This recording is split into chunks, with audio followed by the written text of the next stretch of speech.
Well, hey everybody, I'm Dr. Mark Hatala, and I'll be talking today about how we choose a particular experimental design. I'm broadcasting from the conference room right next to my office in my lab, in case you're wondering. Well, how do we determine what kind of design that we want to use? The first criteria is the number of independent variables we have.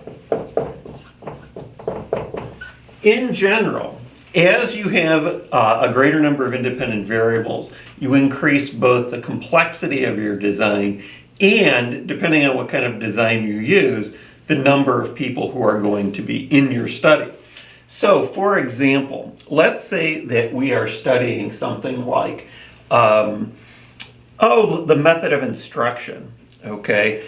And so we're teaching kids to read, and the first independent variable might be the method we use. So we could use traditional reading groups versus something like hooked on phonics, because there's hooked on phonics is teaching children to read by teaching them phonemes, and there's something like 44 phonemes. There's 26 letters in the alphabet. So that would be the first independent variable. And let's say in each case we're using 10 people or children per group. The second independent variable could be the grade level that they're in. And so, so the first independent variable is method. I want to write that up here too. So maybe when they're first initially learning how to read, so first grade versus third grade, okay? Now, and I'll put one more up here too. A third independent variable could be the language that you're teaching them in. So let's say English versus Spanish. Now, when we're running this as a one independent variable design, then it's a very easy study because we just have two groups. We have traditional ways of teaching versus hooked on phonics, and then we have some dependent variable about how well we think they're learning. So that's if we have one independent variable. If we had a second independent variable, then we chart it out like this, where we have, here's grade, so first and third, and here's method. Traditional versus hooked on phonics. And then if we add a third independent variable, then we have the same setup like this. So traditional hooked on phonics, traditional hooked on phonics, first and third, English and Spanish. Now, the number of people who are going to be in this study, because these are different children in each one of these treatment cells, goes up as you add independent variables. So, this is just one independent variable study. So we have 10 people in this group, 10 people here. So we have 20 people total in our study. With two independent variables, each with two treatment levels, this is what we would call a 2x2 design. And if you want to figure out how many people, that's 10, 20, 30, 40 people in the study. But you could also go 2 times 2 times 10, and that gives us 40 also. When we have a three independent variable study, also with two levels, that is a 2x2x2 design. And so 10, 20, 30, 40, 50, 60, 70, 80 people who are going to be in that study. But you can also think of this as 2 times 2 is 4, times 2 is 8, times 10 is equal to 80. And so we can come up with the numbers that way too. So that's the first thing that we take into consideration, which is the number of independent variables. So as you increase the number of independent variables, you increase the complexity of the study, and sometimes you increase the number of people who are in it, but I'll talk about that in a minute. So that's the first. The second factor is the number of treatment conditions per independent variable. So treatment conditions per independent variable. So let's say, for example, for method, so the first independent variable, method, I use the traditional reading groups. And they, it's usually like high, middle, and low, but they don't call them that anymore. They call them like the bluebirds, the greenbirds, and the redbirds or something. Versus hooked on phonics, which I'm not pitching, but is out there as a way to teach. But we could also use, some kids learn through electronic means like Reader Rabbit, or I forget what the thing's called, like where you point at the word and it says what the word is. So that would be electronic assisted. Versus, let's say, Montessori school. And if you went to a Montessori school, you don't need to tell me anything else about your social class. You're rich. So now we have 4 different ways of teaching kids to read. And so we're going to keep on going with 10 people per group, but now we need 40 people right off the bat. Second independent variable that we could add is the grade level. And so we don't have to do first grade and third grade. We could start them in kindergarten with this. So we could go kindergarten first, second, third, and fourth. But you can see we're increasing the complexity of this study because if you had a second independent variable, this is now a 4x4 design. So we need 160 students to be in our study.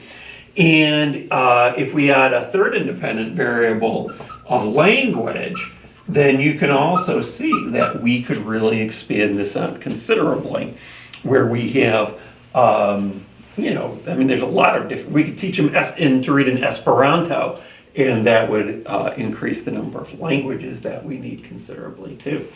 So as you add treatment conditions to each independent variable, levels of each independent variable, you increase the complexity of this study also.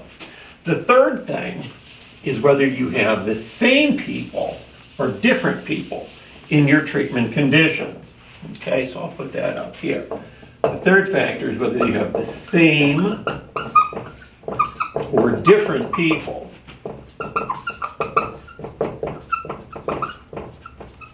in your treatment conditions. So for example, we might have a situation where we're testing people with different levels of a particular drug, let's say Prozac.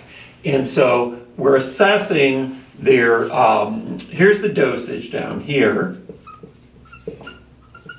And so we have our control condition, 0.00, 0.05, 0.10, and 0.20. And let's say 0.40, let's really level it up. And then here's their level of functioning.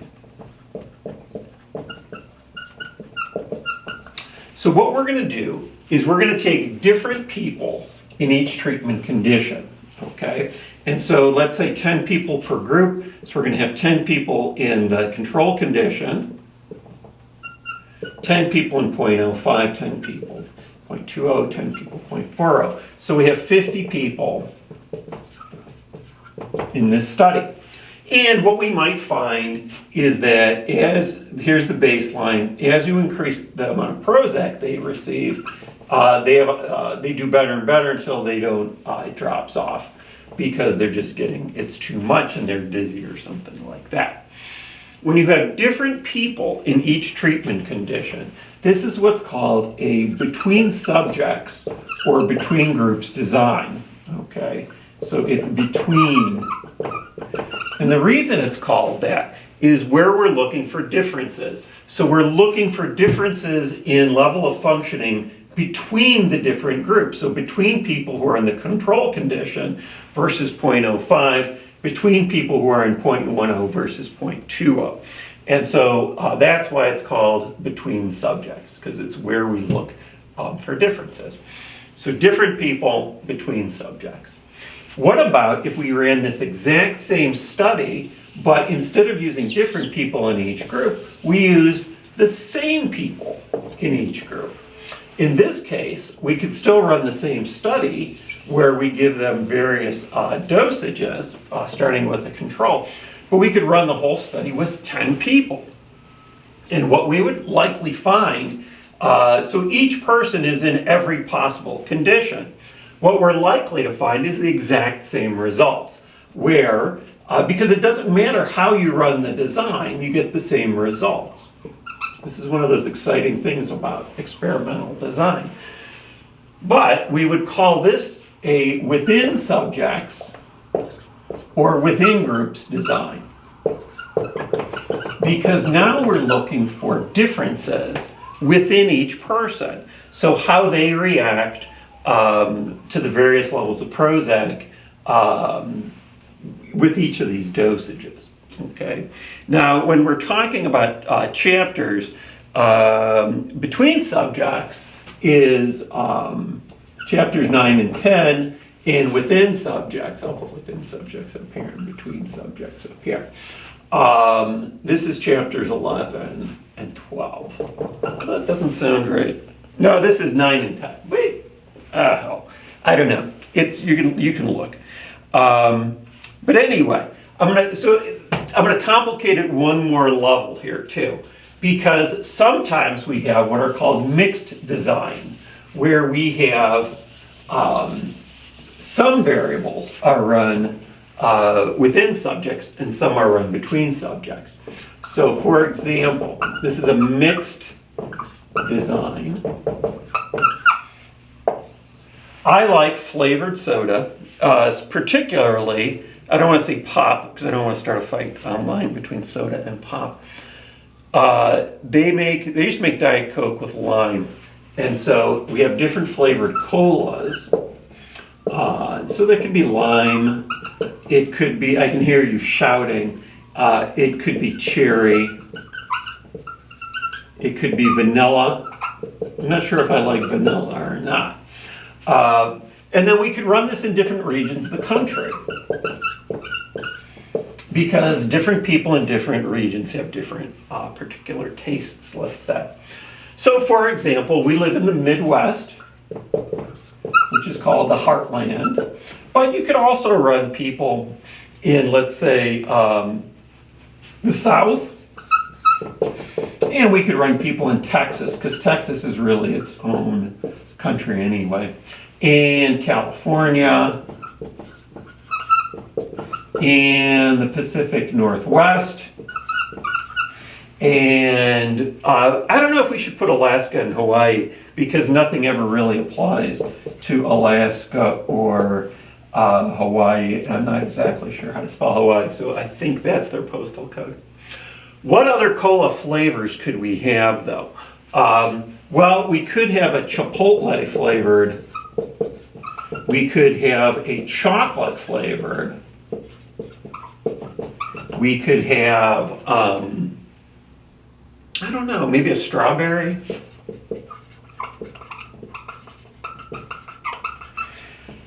So, one independent variable is the flavor of the colas, and the other is the region of the country that it's tested in. One of these has to be run between subjects, and one of them can be run within subjects. So I'll let you take a look at it for a second, and then you can try to figure it out. But here's the right answer. So colas has to be, or excuse me, regions has to be run between subjects, between groups. And the reason why is because there's different people in each of these groups. So there's different people in the Midwest that are in the South, that are in Texas and California. You can't be in two places at the same time, at least in this conception of the universe. Cola could be run between subjects, or it could be run within subjects. If we run it within subjects, within groups, then each person tastes every one of these flavors. So they try the lime, the cherry, the vanilla, the chipotle, the chocolate, and the strawberry. Maybe then we either have some kind of 10-point scale, or we have an ordinal scale where we have them rank them. But we could also run this between subjects where each person just tastes one of these, and then they make a decision based on that. So this is within subjects, colas, flavored colas. Regions is between subjects. If you understand this, then you have taken an enormous step forward in understanding how experimental design works. So that's what I want to talk about for this lesson, and I'll be back with more lessons too. But have a great day.